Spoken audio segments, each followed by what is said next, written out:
I don't know. It's weird. You know how like they say the drunk people shouldn't drive because their judgment is impaired? Oh, yeah, is that something you say? Is that one of your catchphrases? I think I saw it in Look I'm Merlin Mann, and drunk people shouldn't drive. It is said. I think I saw that in Look magazine. I don't remember, but I was just thinking the other day about how stupid high people are.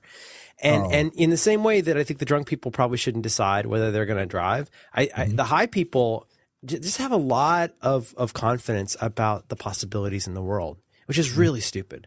You know, I mean, I guess that's good, whatever. I mean, you know, something we talked about in like the first or second visit that I still want to get back to is the extent to which drugs really have permanently fucked us up. Something I used to believe was a myth, and I increasingly think might be a very distinct possibility.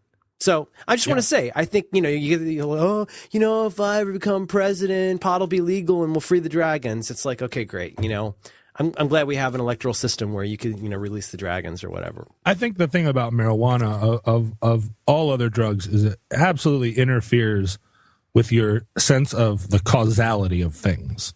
Like you lose your capacity to think in a linear fashion. And that's why the myth of pot being a mellow drug is so insidious, because it isn't mellow. The most stressed out people I ever met are pot stoners, and the reason that they're stressed out is that they can't remember how they got here. You know, they can't remember the series of things that they did to arrive at their current situation, and they cannot fathom what series of things they can do to That's a move really on. good. You know what? That's a really good way to put it. I was going to ask you if you meant causality, past or future, but it's both.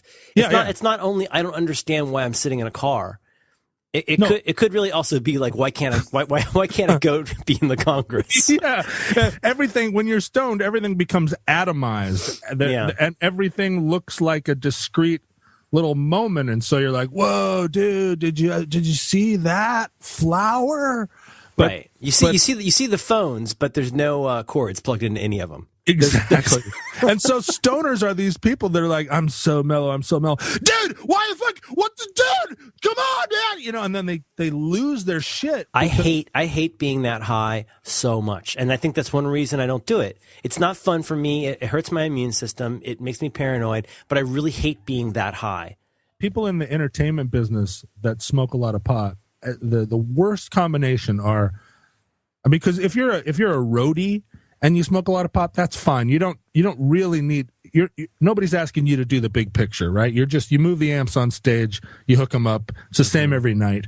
You can mechanize that process. But when your road manager is a stoner, when people who are running clubs are stoners, that's where like money goes missing. That's where it's like, oh, we got to cancel the show because, oh, I think I saw some snow. You know, well, the road manager, make bad decisions. Is there anybody in the world that has to have more access to what you might call multitasking? I don't love that word, but for somebody who's able to think not simply linearly, right? Certainly there has to be somebody who knows which order the states go in, right? Like that's like, you know, we're going to be in this state before we're in that state, and that's good to know. Right? Not confusing Saturday with the other Saturday, right? Road managers, well, see, that's like just that. I mean, that is more difficult than it sounds, but like if you got a flat, knowing within seconds which three people to call in which order. Right. That's the kind of thing I high or not, I'm not fast at that, and some people are. They know exactly, and they're already doing it, right? But those are skills that even an interstate truck driver can master. Not to cast aspersions on anyone who is driving an interstate truck, because I think some of that work is God's work. You're still scared of the Teamsters, aren't you? But those, you know, have you ever, a lot of lumber. Ever driven across America in the middle of the night? And I've done the entire trip in the middle of one night. It's there are a lot of trucks out there, all without ephedrine. But speaking of ephedrine, write that down on a note card. I'd like to get back to ephedrine. Oh, I'm madder than ever about California and drugs. But the thing about road managers is, or people in the entertainment business that have to master some technical aspect or a lot of technical aspects, but also deal with artists and personalities.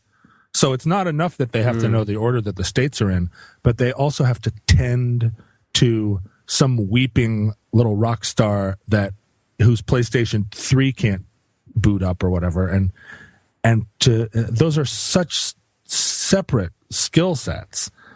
To be good at both things, and I think there are a lot of people in Hollywood who have this job too, where they have to minister to these, these flamboyant and completely untethered personalities. Do you really think that's real? You think that's real? Know how electricity works? Oh my God, are absolutely real. Anybody who got famous before the age of 27, I don't think can possibly have amassed the life skills, the skill set necessary to not be a total horse's ass for the rest of their life. You know, like if you got famous before you were 27 and you have managed to be a decent person, you are an anomaly.